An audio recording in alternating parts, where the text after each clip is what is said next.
Basketball second episode தான் பார்க்க போறோம். எபிசோட ஓப்பனிங்ல நம்ம ககாமி கோர்ட்ல காலையில விளையாண்டுட்டு இருப்பானா, அப்போ நேத்து நைட்டு நம்ம குரோகோ கூட பேசிட்டு வந்துட்டு இருக்கும் போது அந்த ஜெனரேஷன்ஸ் ஆஃப் மிராக்கிள் அப்படின்னு 5 பேர் இருந்தானுங்கல்ல. சோ அவங்க வெவ்வேறு ஸ்கூல்ல இருக்கிறானுங்க. ஆனா அவங்க எல்லாரையும் தோக்கடிச்சு இந்த ஜப்பானோட ஒன் ஆஃப் த பெஸ்ட் பிளேயரா நான் மாற போறாங்க போது குரோகோவும் உன்னோட லைட்ல நான் ஒரு ஷேடோவா இருந்து கண்டிப்பா உன்னை இந்த ஜப்பானோட பெஸ்ட் பிளேயர் ஆக்குறேன்னு சொல்லியிருந்திருப்பான். அதெல்லாம் நினைச்சு பார்த்து ககாமி பயங்கர ஆர்வமா இருக்கிறது மட்டும் இல்லாம ஒரு அபிஷியல் கேம் இல்லைனாலும் பரவாயில்ல, சாதாரண கேம்லயே தான் அவனுக்கு கூட ஆடி ஆகணும்னு நினைப்பான். கட் பண்ண டீம் கேப்டனான யூகா இருக்கிறான்ல, அவன்கிட்ட போயிட்டு அடுத்த மேட்ச்ல என்ன சேர்த்தீங்கன்னு கேட்கும்போது முடியாதுன்றான். ஏன் அந்த அளவுக்கு நான் ஒருத்தலியாங்கும் போது பாருப்பா, இன்னும் நாங்க ஒரு ட்ரையல் பிளேயரா தான் வச்சிருக்கோம், அபிஷியல் மேட்ச்ல எல்லாம் இறக்க விட முடியாதுன்னு சொல்லிட்டு இருக்கேன். கோச் அந்த ரீகோ இருக்கிறான்ல, அவகிட்ட போயிட்டு இந்த மாதிரி அபிஷியலா அந்த கிளப்ல சேர்றதுக்கான மெம்பர்ஷிப் அந்த அப்ளிகேஷனை கொடுன்னு கேட்க அதுக்கு ஏன்டா வந்து பயமுறுத்துற மாதிரி கத்துற.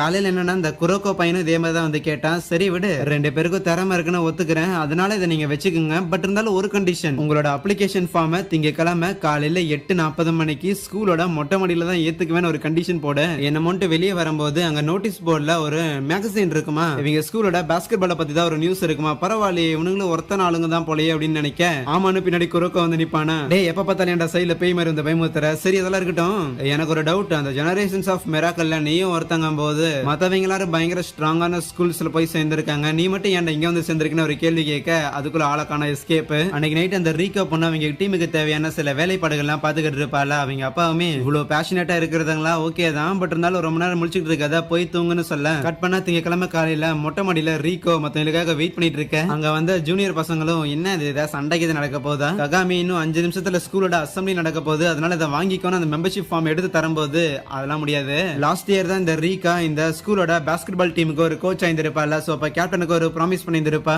ஏனானாலும் சரி நம்ம கண்டிப்பா நேஷனல் சாம்பியன்ஷிப்புக்கு போவோம்னு. நீங்க எல்லாரும் ஸ்ட்ராங்கான பிளேயர்ஸா இருந்தாலுமே ஸ்டில் உங்களுக்கு நேஷனல் சாம்பியன்ஷிப் போற அளவுக்கான அந்த ஒரு வில் பவர் இருக்கான்னு தெரிஞ்சுக்கிட்டாகணும். உங்களுக்கு ஒரு சில நாட்கள் வந்து சம மொக்கையா இருக்கலாம், நிறைய பேட் டேஸ் எல்லாம் இருக்கலாம், பட் இருந்தாலுமே சாம்பியன்ஷிப் அடிச்சாகணுங்கிற அந்த ஒரு கமிட்மெண்ட், அந்த ஒரு வெறி உங்களுக்குள்ள இருக்குதான்னு எனக்கு தெரிஞ்சாகணும். சோ அந்த ஒரு காரணத்தால ஏதோ உங்க பத்தி அசம்பிளில ஏகப்பட்ட பேர் நிக்கிறாங்க, அவங்க முன்னாடி போய் நின்னுட்டு உங்க பேர் என்ன, நீங்க எந்த கிளாஸ்ல படிக்கிறீங்க, நீங்க நேஷனல் சாம்பியன்ஷிப் அடிக்க போறீங்க அப்படிங்கறதையும் கூடவே அது அவங்களால பண்ண முடியல அப்படின்னா இந்த இடத்துல லங்கோடாவோட 4 ரவுண்ட் ஸ்கூல்ல சுத்த போறேன் அப்படிங்கறத நீங்க ஓப்பனா சொல்லி ஆகணும். இத போன வருஷம் இருந்த சீனியர்ஸும் பண்ணாங்க, அதனால நீங்களும் பண்ணி ஆகணுங்கும் போது இதெல்லாம் ஏன்டா முதல்லயே சொல்லல மத்தவங்க நினைப்பானுங்களா. ஆனா ககாமி இவ்வளவுதானே, இதெல்லாம் ஒரு மேட்ரான்னு சொல்லி அப்படியே ஏறி நின்று இதோ பாருங்கடா என் பேரு ககாமி, ஜெனரேஷன் 5 தூக்கி சாப்பிட போறேன். ரீகோ இந்த வருஷம் இந்த ஜோக்க பண்றாளான்னு யூகா யோசிக்க ககாமி சூப்பரா பண்ணிட்டான். ஓகே அடுத்தது யாராவது வாங்க, சீக்கிரம் டீச்சர்ஸ் கீது வந்துட போறாங்கன்னு சொல்லிட்டு இருக்கேன். சரின்னு இன்னொருத்தான் போயிட்டு என் பேரு கொய்ச்சிங்க, நான் டோக்கியோல தான் பிறந்த வளர்ந்தேன், சின்ன வயசுல இருக்கும்போது எனக்கு அதிகமா உடம்பு சரியில்லாம போயிடும், அதனால பெருசா இந்த ஸ்போர்ட்ஸ்ல என்னால ஆட முடியாது, பட் இருந்தாலும் இப்ப எனக்கு வாய்ப்பு கிடைச்சிருக்குங்கும் போது இந்த ஒரு கிளப்ல ஜாயின் பண்ணிட்டு இங்க இருக்கிற எல்லாருக்கும் நான் சப்போர்ட் பண்ணணும்னு நினைக்கிறேன் அப்படின்னு ரொம்ப சென்டிமெண்ட்லாம் பேசிட்டு இருக்கேன். மண்டையில போட்டு அவனை துரத்தி விட்டு அடுத்து ஃபுகுடான ஒருத்த வந்துட்டு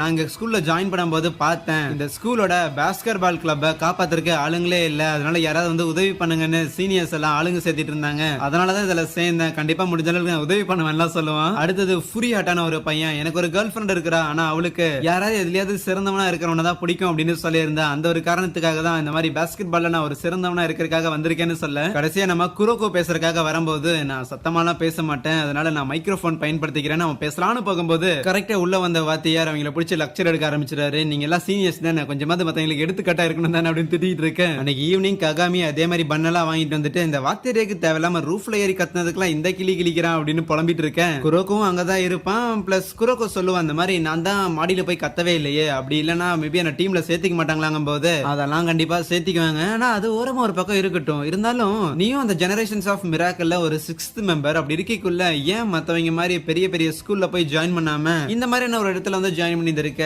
ஆனா அதுக்கும் மேல நீ எதுக்கு இந்த பாஸ்கெட்பால் ஆடணும்னு விருப்பம் காட்டுறங்கும் போது நான் படிச்ச அந்த டேக்கோங்கிற மிடில் ஸ்கூல்ல ஒரே ஒரு ரூல் மட்டும் ரொம்ப முக்கியமானது, ஜெயிக்கிறது தான் எல்லாமே. டீம் ஒர்க் அப்படிங்கறத பெருசா எம்பசைஸ் பண்ணாம இண்டிவிஜுவல் டேலண்ட்ஸை வந்து அதிகமா க்ரோ பண்ண நினைச்சாங்க, அதுதான் அந்த ஜெனரேஷன்ஸ் ஆஃப் மிராக்கிள்ங்கிறதே. யாராலையும் எங்களை தோக்கடிக்க முடியாது, ஆனா நாங்க ஒரு டீமும் இல்ல, மத்தவங்க எல்லாம் நாங்க டீம்னு சொல்லுவாங்க, ஆனா எனக்கு இல்ல ஏதோ ஒன்னு மிஸ் ஆகுங்கிற ஃபீல் இருந்துட்டே இருந்துச்சு. அப்படின்னா என்ன, நீ உன்னோட பிளேயிங் ஸ்டைல்ல அந்த ஜெனரேஷன்ஸ் ஆஃப் மிராக்கிளை தோக்கடிக்க போறியா என்ன? உண்மையை சொல்ல போனா அந்த ஐடியா தான் முதல்ல என் மைண்ட்ல இருந்துச்சு, பட் சூன் ஆஃப்டர் நீயும் ரீகோவும் சொல்ற விஷயங்கள்லாம் கேட்டதுக்கு அப்புறம் உன்னையும் சரி நம்ம டீமையும் சரி இந்த ஜப்பானோட பெஸ்ட் டீமாவும் பிளேயராகவும் மாத்தி ஆகணும் அப்படிங்கிற ஒரு எண்ணம் எனக்குள்ள இருக்குது. சரி ட்ரை பண்றோம் அப்படின்லாம் சொல்லாத, இந்த ஜப்பானோட ஒன் ஆஃப் த பெஸ்ட் டீமா கண்டிப்பா நம்ம இருப்போம்னு சொல்லும் போது அடுத்த நாள் காலையில அவன் ஸ்கூலுக்கு வரானா, பசங்க எல்லாரும் எதையோ வேடிக்கை பார்த்துட்டு இருக்காங்க, பார்த்தா கிரவுண்ட்ல கண்டிப்பா நம்ம தான் பெஸ்டா இருப்போம் அப்படின்னு எழுதி வச்சிருந்திருக்காங்க. ஆரம்பிக்கிறாங்க. ஆனா எதையுமே கண்டுக்காம நம்ம குரோக்கோ ஓரமா உட்காந்துக்கிட்டு இருக்கேன். அதுக்கப்புறம் லாக்கர் ரூம்ல எல்லாம் ட்ரெஸ் மாத்திட்டு இருக்கும்போது அங்க ஒரு மேகசின் இருக்குதா, அதை சும்மா எடுத்து பாத்துக்கிட்டு இருக்கேன். ஒரு 1 இயர் பழைய மேகசினா இருக்கும். அந்த டைம்ல தான் நம்ம குரோக்கோ பார்த்து அந்த டைக்கோங்கிற ஸ்கூல்ல விளையாண்டுட்டு இருந்திருப்பான். மத்த 5 பிளேயர்ஸோட இன்டர்வியூ இதுல இருக்குது. பட் ஏன் உன்னோட இல்லன்னு கேட்க ஆக்சுவலி அவங்க என்ன எடுக்கிறதுக்காக தான் வந்திருந்தாங்க. பட் என்ன மறந்துட்டாங்க. ஆனா அது ஒன்றும் பெரிய பிரச்சனை இல்ல. ஏன்னா அந்த மத்த 5 பேரும் என்னல இருந்து ரொம்ப வித்தியாசமானவங்க. அவங்க எல்லாரும் ட்ரூவான ஒரு ப்ராடஜிஸ்னு சொல்லும்போது, ஆனா அப்ப உள்ள ஒரு பையன் வந்துட்டு ஓகே ஃபைன், இந்த மாதிரி கோச் ரீகோ நமக்கு ஒரு பிராக்டிஸ் மேட்ச் அரேஞ்ச் பண்ணி இருக்காங்களாமா, பட் யாரு ஆப்போனன்ட்ங்கறத சொல்ல மாட்டேங்கிறாங்கன்னு சொல்ல கேப்டன் யூகா உசாராயிட்டு ரைட் மக்களே கொஞ்சம் தயாரா இருந்துக்குங்க, அவ யாரை கூட்டு வந்திருக்காங்கிறத சொல்லலைன்னா கண்டிப்பா பெருசா எதையோ பிடிச்சிருக்கான்னு அர்த்தம். கரெக்டா ஸ்கூல் முடியும் போது ஏதோ ஒரு மஞ்சள் கலர் தலையன், ஓ இதுதான் செரின் ஸ்கூலா அப்படின்னு உள்ள வர ஆரம்பிக்கிறான். கிளப்ல நம்ம பசங்க எல்லாரும் சும்மா ட்ரைனிங் மேட்ச் ஆடிக்கிட்டு இருப்பாங்களா. ஆனா அப்போ நம்ம ககாமி இருக்கிறான்ல, அவன் பார்த்தா சீனியர்ஸோடமே சூப்பரா ஆட ஆரம்பிக்கிறான். லைக் எல்லாருமே அவ்வளவு ஈஸியா டாஜ் பண்ணி அந்த இடத்துல ஸ்கோர் பண்ணிக்கிட்டு இருக்க பார்த்த பசங்க எல்லாருமே ஓ சூப்பரா ஆடுறான்டாடி, உண்மையாலுமே அவன் சேலஞ்ச் பண்ண மாதிரி அந்த ஜெனரேஷன்ஸ் ஆஃப் மிராக்கிள தோக்கடிப்பான் தான் போலையெல்லாம் நினைக்கேன். குரோக்கோ யோசிக்கிறான், அன்னைக்கு நடி தான் சொல்லியிருந்திருப்பான்ல, நீ இந்த லெவல்ல இருந்தீங்கன்னா உன்னை ஈஸியா அவனுக்கு தூக்கி சாப்பிட்டுருவாங்கன்னு. நான் அப்படிதான் அவனை பார்த்து சொன்னேன். ஆனா மத்தவங்களாம் ஏன் மாத்தி சொல்றானுங்கன்னு நினைக்கிறேன். அதுக்கப்புறம் நம்ம கோச் ரீகோ இருக்கிறாள், சோ அவ வந்துட்டு இந்த மாதிரி ஏதோ கைஜோ அப்படிங்கிற ஒரு ஸ்கூல் கூட இவங்களுக்கு பிராக்டிஸ் மேட்ச் அரேஞ்ச் பண்ணியிருக்காங்களாமா. இதை கேட்ட யூகா, எதுக்கு அவ்வளவு ஸ்ட்ராங்கான ஒரு ஸ்கூல் மேலதான் போய் கை வைப்பீங்களோ, வருஷம் எல்லா இன்டர் ஹை ஸ்கூல் டோர்னமெண்ட்ஸ்லயும் அவங்க போயிருவாங்க அப்படின்னு உனக்கு தெரியுமா தெரியாதான்னு கேட்டுக்கிட்டு இருக்கேன். தம்பி உனக்கு இன்னொரு அதிர்ச்சிங்கிற மாதிரி அந்த கைஜோங்கிற ஸ்கூல்ல பார்த்தா அந்த ஜெனரேஷன்ஸ் ஆஃப் மிராக்கிள சேர்ந்த ரியோட்டா அப்படிங்கிறவனுமே இருக்கிறானாமா. இதை சொல்லும் போது மத்தவங்களுக்குலாம் பதறது. பட் நம்ம ககாமி ரைட்டு, இவ்வளவு சீக்கிரம் ஒருத்தனை மீட் பண்ணும் அப்படின்னு எதிர்பார்க்கல, அவன் கூட ஆடுறதுக்காக நான் ஆர்வமா இருக்கேன்னு நினைக்கிறேன். ஆனா அப்ப அந்த இடத்துல பார்த்தா திடீர்னு பொண்ணுங்க எல்லாரும் ஒரு மாதிரி லைன் கட்டி நின்னுகிட்டு இருப்பாங்களா ஆட்டோகிராஃப் வாங்குறதுக்காக. என்னன்னா அங்க ஒரு மஞ்ச முடிக்காரன் வந்திருந்தான்ல, சோ அவன் பேரு தான் ரியோட்டா, பிளஸ் அவன் வந்து ஒரு மாடலாவும் இருக்கிறானாமா. அவன் நம்ம குரோக்கோவை பார்த்தானே அப்படியே ஒரு ஹாய் காட்டுறானா கூட. அவங்க கிட்ட வந்துட்டு நாளைக்கு தான் உங்க கூட ஒரு பிராக்டிஸ் மேட்ச் ஆடுறதா இருக்குது, ஆனா இந்த ஸ்கூல்ல தான் குரோக்கோவும் ஜாயின் பண்ணியிருக்கான் அப்படின்னு தெரியும். அதனால தான் அவனை சும்மா மீட் பண்ணி ஒரு ஹாய் சொல்லிட்டு போலான்னு வந்தேன். அங்க இருக்கிறவங்களுக்கு அந்த ரியோட்டாவை பத்தி தெரிஞ்சிருக்குது. So middle school second year படிக்கும் போது தான் பாஸ்கெட் பால் ஆடவே ஆரம்பிச்சானாமா. பட் சூன் ஆஃப்டர் அவனோட டேலண்ட்டை பார்த்துட்டு மெயின் டீம்லயே எடுத்து போட்டாங்க. சோ மோர் ஆஃப் ஒரு ப்ராடஜி அப்படிங்கும் போது இதை பத்தி அவன்கிட்டே கேட்க, இல்ல இந்த மேகசைன்ல சும்மா ஏதாவது போட்டு விடுவானுங்க, உண்மையா சொல்ல போனா ஜெனரேஷன்ஸ் ஆஃப் மிராக்கிள்ல நானும் ஒருத்தன் அப்படின்னு சொல்லும் போது ஹாப்பியா தான் இருக்கும். பட் மத்தவங்களை கம்பேர் பண்ணும்போது நல்லா ஒண்ணுமே இல்ல. டீம்ல இருக்கிற எல்லாருமே என்னையும் சரி குரோக்கோவையும் சரி எப்பயும் புள்ளி பண்ணுவாங்க போது, குரோக்கோ அப்படி ஒரு இன்சிடென்ட் எனக்கு நடந்தது இல்லையான்னு சொல்லுவானா அப்படின்னு எப்ப பார்த்தாலும் என்ன மட்டும் தான் தொந்தரவு பண்ணிருக்காங்களான்னு நம்ம நினைக்க,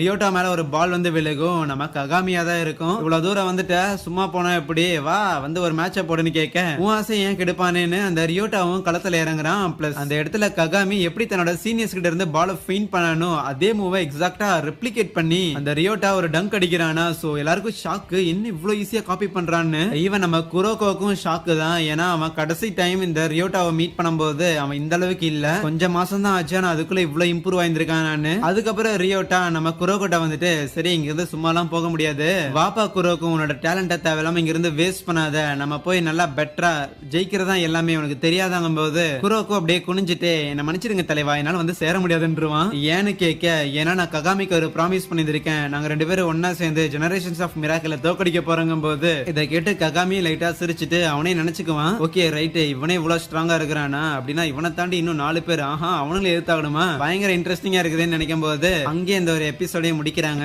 எனிவேஸ்